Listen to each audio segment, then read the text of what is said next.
Շանթիեթերը շարունակում է հեռանկարը։ Արագ փոփոխվող աշխարհաքաղաքական միջավայրում Հայաստանի շուրջ զարգացող ներքին ու արտաքին քաղաքական օրակարգը շարունակաբար առաջ է բերում բարդ ու հաճախ հակասական հարցադրումներ։ Ղարաբաղի հայերի վերադարձի թեման, այսպես կոչված արևմտյան Ադրբեջանի խոսույթը, խաղաղության գործընթացի իրական բովանդակությունը, տնտեսական ու էներգետիկ նոր հնարավորությունները, ինչպես նաև Հայաստանի արտաքին քաղաքական հավասարակշռությունը Եվրամիություն ԵԱՏՄ առանցքում շարունակում են մնալ հանրային լայն քննարկումների կենտրոնում։ Այս եւ մի շարք այլ առանցքային հարցերի շուրջ իր գնահատականներն ու դիտարկումները կներկայացնի Պաշտպան հայրենիաց ազգային մշակութային հիմնադրամի ղեկավար պատմաբան Գագիկ Սաֆարյանը։ Պարոն Սաֆարյան, շնորհակալություններ հրավերն ընդունելու համար։ Ես էլ փոխադարձաբար Վարչապետը Ադրբեջանին առաջարկել է զուգահեռաբար փակել Ղարաբաղի հայերի վերադարձի եւ այսպես կոչված արևմտյան Ադրբեջանի թեմաները։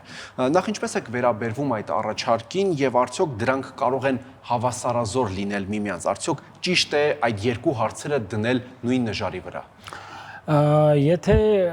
վերաբերվեմ, ասեմ, որ դրանք հավասարազոր են, իհարկե ճիշտ չի լինի։ Եթե ասենք, որ վարչապետը պահի ողջ պատասխանատվության թելադրանքով չի արձագանքել դրան, դա եւս ճիշտ չի լինի։ Վարչապետը հստակ պատկերացում ունի խնդրի լուծման տարբերակները տարածաշրջանում անվտանգային նոր համակարգերի ներդրման եւ կայուն խաղաղության հաստատման տեսանկյունից։ Ես նկատի ունեմ հարավարևելյան Եվրոպայում կամ այսպես ասած հարավային Կովկասում եւ ահա այստեղ է որ խաչվում են մի քանի խնդիրներ։ Ինչ խոսք, Արցախայերի բռնի տեղահանումը, սպիտակ գենոցիդը, դրանից տասնամյակներ առաջ Ադրբեջանում մեր հայրենակիցների հանդեպ ավելի քան 500-550 հազար մեր հայրենակիցների հանդեպ տեղի ունեցած ուրեմն բռնաճնշումները, չգիտեմ, արհավիրքները, որը եւս կարելի է համարել հավասարազոր ցեղասպանությանը,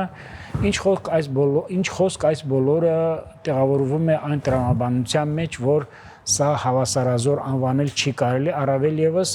նախ այդ ուռճացված թվերի 250,000 ազերիների վերադարձ բան, այդպիսի բան չկա, որովհետև վերջին հայկական ԽՍՀ-ի վերջին մարտահամարի տվյալներով Հայաստանում 1979 թվականին անցկացված Հայաստանում ապրում էր 168 թե 169,000 ադրբեջանցի բնակչություն, այնպես որ 200,000-ից ավել բնակչություն ադրբեջանական ազգության բացառվում է։ Վարչապետը հստակ ունի դիրքորոշում խաղաղության գործընթացի, կայուն խաղաղության հաստատման տարածաշրջանում, խաղաղության խաչմերուկի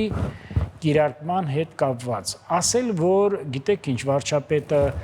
հեռացել է կամ ուրացել է եւ այլ, ես այդ չեմ ընդունում։ Միանշանակ են գլխից պիտի ասեմ, որ ես դա չեմ ընդունում, ինչու համար չեմ ընդունում։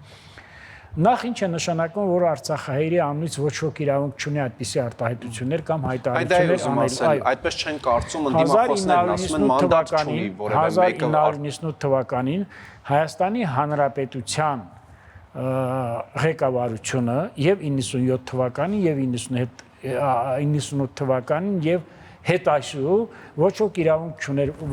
չուներ մանդատ Արցախի Հանրապետության կամ Լեռնային Ղարաբաղի ժողովրդի անունից հանդես գալու։ Բավական է ասել, որ երբ որ տեղի ունեցավ ուրեմն պետական հեղաշրջում 1998 թվականի փետրվարի սկզբին հաջորդ նախագահը հայտարարեց, որ Արցախը պետք է չլինի բանակցային կողմ, քանի որ ես կամ Արցախը պետք չլինի, կարիք չկա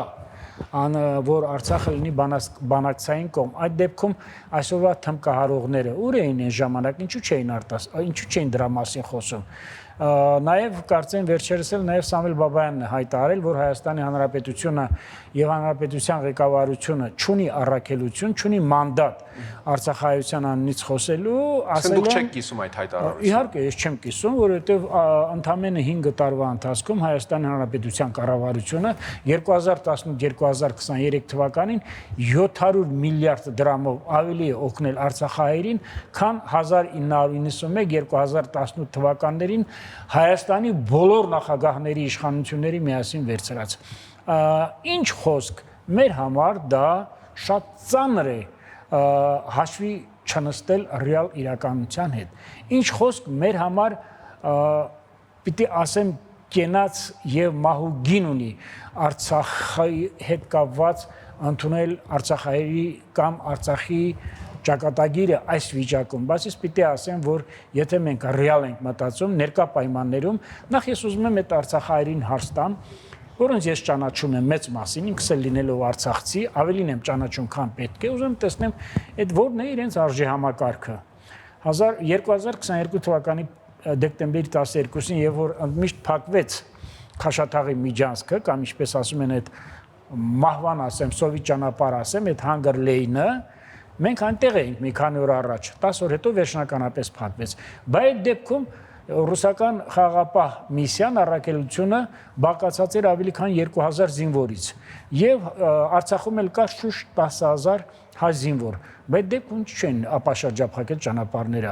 այսպիսի հորջորջողները, այսպիսի բարձրաձայն ճչացողները կարող էին ուժի դիմել եւ ուրեմն այդ ժամանակ ընդամենը 5 րոպե կտևեր, ես ձեզ ասում եմ 10 րոպե կտևեր ապաշրջափակումը, հաշվի առնելով այն անցած ճանապարհը Արցախահայության 1991-ից մինչև 2016 թվականի 4-օրյա պատերազմը հանգիստ, ասում եմ, անարգել կերպով կարող ենք մենք այդ ճանապարհը ապաշրջափակել։ Իսկ Ադրբեջանը հենց դա է ուզում, պարոն Սաֆարյան, այսինքն որպեսի նրանք հարձակվեն եւ Ադրբեջանն էլ հարմար առիթ էր միջազգային հանրությանը ցույց տալու, հարձակվեցին, դրա համար ես արեցի, այսինքն ավելի կոպիտ քայլերով։ Առանց դրան էլ Ադրբեջանը ասեց, որ սա հակատերորիստական գործողություններ է, տերորիզմի դեմ ուղղված չէ,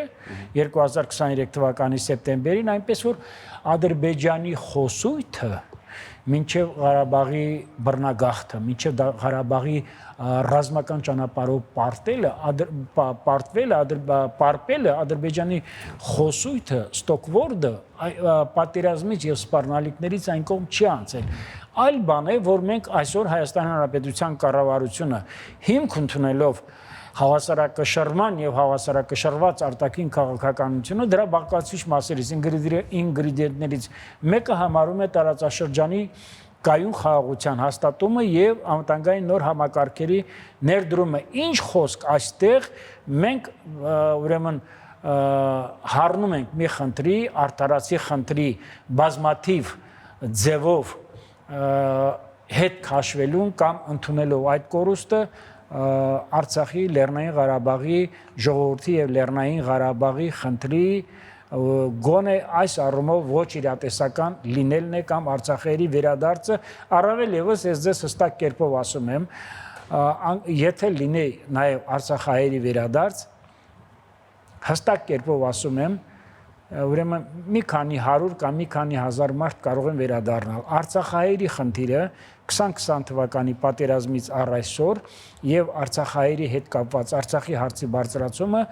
երկրի ներսի քաղաքական ռևանշիստական ուժերը օգտագործել են միայն օրինական կերպով 2021 թվականին ժողովրդի վստահություն քվե ստացած կառավարությանը դավադիր կերպով տապալելու համար։ Իսկ արդյոք պարոն Սաֆարյան, Ադրբեջանի նախագահը հենց սա է ուզում, այսինքն երբ որ առաջ է քաշում Արևմտյան Ադրբեջան, արդյոք նա ցանկանում էր, որպեսզի փակվի Լեռնային Ղարաբաղի մեր հայրենակիցների վերադարձի թեման, թե ավելի հեռահար նպատակներ ուներ, այսինքն վարչապետի այդ առաջարկին արդյոք դրական արձագանքի արել։ Տեսեք, ասել, որ վարչապետը այս առաջարկը արել է հենց այնպես առանց լուրջ հիմքերի կամ առանց կանխամտածված ես դա չեմ ընդունում։ Նախ օգոստոսի 8-ին թե 9-ին չէ տեղի ունեցավ Միացյալ Նահանգներում հայտնի հանդիպումը, այսպես ասած թրիպի մեկնարկի հետ կապված այդ հայտնի համաձայնագիրը, որ ստորագրեցին, չէ, այդ հուշագիրը, մեմորանդումը, այո, Վաշինգտոնի, եւ այստեղ արդեն ամեն ինչ ասվում է։ Խնդիրը գնում է ուրեմն բարգավաճման եւ ուրեմն ապաշրջափակման Թրամփի ճանապարհի մեկնարկի մասին եւ դրանից բացել խնդիրը գնում է նաեւ տարածաշրջանում խաղաղության հաստատման եւ կապուղիների վերջնական ապաշրջափակման վերաբերյալ ասել, որ այստեղ նաեւ չկա սադրանքներ, ես դա չեմ ընդունում, որովհետեւ ռուսական կողմը կամ կլինի Ադրբեջանի միջոցով կամ Հայաստանում գործող գործակալական ցանցի եւ 5-րդ չարասային միջոցով ամեն կերպ փորձում է ապակայունացնել իրավիճակը։ Այո, ներկա պայմաններում ինչքան էլ ցավալի լինի, դառը ճշմարտությունը պիտի ասեմ, ներկա պայմաններում իրատեսական չէ Արցախահայերի վերադարձը, առավել եւս որ Ադրբեջանը այսօր ի վիճակի չէ, ոչ թե ի վիճակի չէ, Ադրբեջանը այսօր չի պատրաստվում Արցախայերին տալու հատուկ կարգավիճակ։ Մի բան, որը նախատեսված չէ Ադրբեջանի Հանրապետության սահմանադրությամբ։ Տեսեք, մենք շատ ենք կորցրել, ժամանակի առումով եւս շատ ենք կորցրել։ Այսօր էլ ասում են, տեսեք, Ադրբեջանը իր բանակի ծախսերի բյուջեի Այո, տեսեք, ես դրա հետ կապված հարց եմ առանձնացրել։ Երբ խոսվում է խաղաղության մասին, շատերը թերահավատորեն են վերաբերվում դրան։ Ասում են Ադրբեջանում հայերի նկատմամբ թշնամական խոսույթը պահպանվում է։ Մինչ Հայաստանը կրճատում է պաշտպանական ծախսերը, Ադրբեջանը կտրուկ ավելացնում է։ Սրանք խաղաղությանը համարժեք քայլեր են։ Ուրեմն նախ ես պիտի ասեմ Ադրբեջանում հայերի նկատմամբ խոսույթը, չգիտեմ, հետևանքներ ասեմ, թշնամական վերաբերմունք ասեմ, չգիտեմ, մեղմ ասած, ասենք, նողկանք ու ատելություն եւ այլն, ցանկացած ձևի կարելի է դա արտահայտել, բայց ես պիտի ասեմ, որ սա այսօր չի միայն ձևավորվել։ Դա դրանք տասնամյակներով, միգուցե նաեւ հարյուրամյակներով ձևավորված ուրեմն կարծրատիպեր են, կարծր արտահայտություններ են, չէ, ամբողջ մշակույթ է դա, այսպես ասած, որը որ պիտի մեկը միշտ արմատախիլ արվի, բայց ասել, որ սա քաղաքական հռետորաբանությունից այն կողմ է անցնում, ես ասում եմ, որ սա չի կարող, քանզի ներկայումս գոյություն ունի տարածաշրջանում կայուն խաղաղության հաստատվելու համար ուժեղ միջազգային գործիքակազմ, առաջերտին դա Միացյալ Նահանգներն են, Եվրոմիությունն է եւ եվրոպական տարբեր կառույցներն են, եւ նաեւ այն ինտենսիվ բանակցությունները, որը տարվում է Հայաստան, Միացյալ Նահանգներ, Հայաստան, եվրոպական տարբեր կառույցների հետ մեկտեղ։ Եվ մեկ այլ բան եւս ես պիտի պարտադիր կերպով շեշտեմ, մենք ասում ենք, որ բանակի հետ կապված մեր պետական բյուջեի ծախսերը պակասել են, կարծեմ 60 թե 65 միլիարդի կարգի 2025-2026 թվականի համեմատ։ Ես պիտի ասեմ, ես չեմ ուզենա մտնեմ մատի եւ մատանու արանքը, բայց եթե մտնեմ միանշանակ կարող եմ ասել, որ մեր բանակը ազնագազմի առումով համառոցաշինության կամ սահմանային բնագծերի կառուցման առումով եւ մարտունակության առումով համենայն դեպս ֆինանսական խնդիրների հետ կապված լուրջ արգելքների չի հանդիպելու, որովհետեւ կառավարությունը ոչ միայն հստակ գիտակցում է, այլև պատրաստ է դա անելու։ Չի բացառվում, որ համոզված կերպով հիմա ես պաշտոնապես հայտարարում եմ, որ 2026 թվականին բանակաշինության վրա, անձնակազմի վրա, բանակի մարտունակության, ռազմատեխնիկական վերազինման ուղղությամբ առնվազն մի քանի տասնյակ միլիարդ դրամ ավելի է ծախսելու, քան ծախսել է 2025 թվականին։ Այստեղ խնդիրը այլ բանի մեջ է։ Այստեղ խնդիրը նրա մեջ է, որ մենք անընդհատ բախվում ենք, դեմ ենք առնում, ուրեմն ոչ կառուցողական ուժերի հանդիմանությանը եւ երկրի ներսում եւ դրսում։ Եվ այդ ճանապարհին օգտագործում է մեր սրբության սրբոցները։ 21 թվականին օգտագործեց բանակը, հիմա փորձ է արվում օգտագործել, արդեն օգտագործում է հայ առաքելական եկեղեցին, հիմա օգտագործում է ավելի ծանր բաներ, քաղաքական բանտարկյալների խնդիրը, որը կարծեք թե դարձյալ արհեստական կերպով է սա օգտագործում, ամեն ինչ արվում է, քանի որ ինչքան որ մոտենում է 2026 թվականի Հանրապետական ընտրությունները մենք պիտի ավելի հստակ կերպով զանազանենք չորը թացից։ Իդեպ այսօր հայտնի դարձավ, որ Հայաստանը դիմել է Եվրամիությանը օգնելու ընտրությունների ժամանակ կանխել արտաքին միջամտությունը, քանի որ դուք էլ եք կարծես թե ակնարկում այդ միջամտության մասին, ինչպես կարող է Եվրոպան օգնել մեր երկրին այդ հարցում եւ ըստ ձեզ որտեղից եւ ինչ դրսեւորմամբ կարող է լինել այդ միջամտությունը։ Տեսեք, քանի որ ասենք մենք պիտի խոսենք նաեւ տողատակերով, ես պիտի ասեմ, որ ինքս ականատես եմ եղել եւ նաեւ մասնակից եմ եղել վերջին 35 տարվա ընթացքում Հայաստանում կատարված բոլոր ընտրական գործընթացներին, տեղական ինքնակառավարման, չգիտեմ, համապետական, ազգային ժողովի եւ այլ, այն ինչ որ կատարվել է 2021 թվականի համապետական ընտրությունների ժամանակ իր թափանցիկությամբ եւ իր ուրեմն ժողովրդի կամ արտահայտությամբ ժողովրդավարության ոգուն ու տարին համապատասխան ավելի քան 34 տարի 91 թվականի առաջին նախագահական ընտրությունները չհաշված մենք դրա նմանը չենք ունեցել։ Խոսք եք ասում տեղական ընտրությունների մասին, սիրով ընդամենը մի ամիս առաջ ավարտվեց Վաղարշապատում տեղական ինքնակառավարման ընտրությունները տեսանք, որ օրենքի տարրին ու ոգուն համապատասխան քաղաքացիական պայմանագիր կուսակցության ներկայացուցիչ Արգիշտի Մեխակյանը հավաքեց ձայների մեծամասնությունը առանց որևէ բողոքի, առանց որևէ Արտաքին միջամտություն չեղավ։ Հիմա ես ասեմ, այո, արտաքին միջամտության վտանգը կա, ներկայումս ինտենսիվ կերպով Հայաստանը ներթափանցել բազմաթիվ ուժեր, գործակալական, ուրեմն ցանցի բազմաթիվ բաղադրիչներ եւ ամեն կերպ փորձ է արվելու, որպեսզի ոնց են ասում, առնվազն մի քանի քաղաքական ուժերի համար ճանապարհ հարթեն, կանաչ ճանապարհ հարթեն դեպի պետական կառավարման բարձր ուրեմն աթոռը։ Դա չի հաջողվելու, Հայաստանի Հանրապետությունում այդ վտանգը կա, եվրոպական կառույցները իզուր չէ, որ ասում են, որ կա այս վտանգը, դա նույնը նաև արերևույթ կերպով տեսանելի է Հայաստանի Հանրապետության կառավարության եւ մյուս իրավասու գերատեսչությունների համար, ես նկատի ունեմ ուժային կառույցների հատուկ ծառայություններին, բացս հստակ կերպով ասում են, որ Հայաստանի Հանրապետությունում ընտրությունների ելքը որոշվելու է միայն մեկ պարագայով։ Դա լինելու է ազատ թափանցիկ ընտրություններով եւ ժողովրդի կամ արտահայտությամբ։ Ներկա պայմաններում, սա էլ ասեմ, Հայաստանի Հանրապետությունում 5-րդ շարասյունը կամ ընդդիմությունը մեղմ ասած բռնել է ոչ կառուցողական դիրք, ունի ոչ կառուցողական դիրքորոշում, ամեն կերպ խաղալիք է ռևանշիստական ուժերի ձեռքին, բացի խաղալիք լինելուց էլ իրենք չունեն այդ պրոֆեսիոնալ մոտեցումը եւ նաեւ արժե համակարգային առումով իրենք բավականին հեռու են պետական մտածելակերպի հարիր դրսևորում։ Բայց արդեն տեսակետներ են հնչում այսպես սրա հետ կապված, որ արդյոք սա չի նշանակում, որ Եվրոպան միջամտում է Հայաստանի ներքին գործերին։ Ուրեմն ես ձեզ ասեմ, Եվրոպան ինչով է միջամտում։ Եվրոպան միջամտում է Հայաստանի ներքին գործերին կայուն խաղաղություն հաստատելու համար, սկսած 2024 թվականի մարտից ներքին հանդի դեպքերից առ այսօր Եվրոպան ավելացրել է իր ուրեմն առաքելության, քաղաքացիական խաղաղ առաքելության ուրեմն թվականակը ելնելով ուրեմն մշտադիտարկման ուրեմն անհրաժեշտությունից կայուն խաղաղություն հաստատելուց Եվրոպան ուժեղացրել է ուրեմն իր սևեռուն ուշադրությունը Հայաստանում ելնելով սահմանային անվտանգության խնդիրներից Եվրոպա տեսեք թեկուզ ասենք վերջերս նաև աչքիս զարնեց Մհեր Գրիգորյանի հայտարարությունը կապված չէ այդ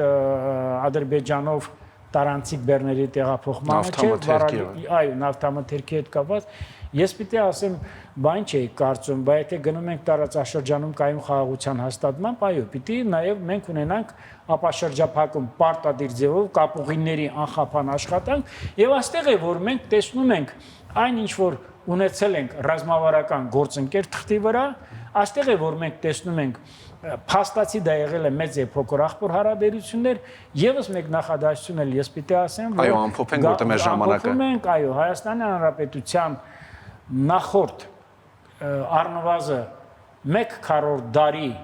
արտաքին գործոց նախարարների այն պնդումները թե Լեռնային Ղարաբաղի հարցը ունեցել է լուծման տարբերակներ Հայաստանի Հանրապետությանը միանալու կամ Արցախի ինքնորոշման հիմքով ինքնուրույն կարգավիճակ տալու դա բոլորը կեղծ է դրանք բոլորը դիվանագիտական ցնորք են ընդհակառակը ելքիվես բայց ինչպես է եղել որ խոսում է որ ընդամենը մեղրի ճանապարհով տալիս էինք չէ օթային կապ չէ էստակադա որ ունենալու է Ադրբեջանի տարածքային այսպես ասած սուվերենության մի մասնիկի կարգավիճակը եւ դրա դիմաց ստանալու են Ղարաբաղը բայց ինչպես է ասում եք Ղարաբաղը Ադրբեջանի կազմում չի եղել բայց ինչպես է Հայաստանի Հանրապետության սուվերեն տարածքը հանվել է աճուրդի մեկ այլ լայն թեմա եք բացում պարոն Սաֆարյան ավարտենք կառավարության մոտեցումը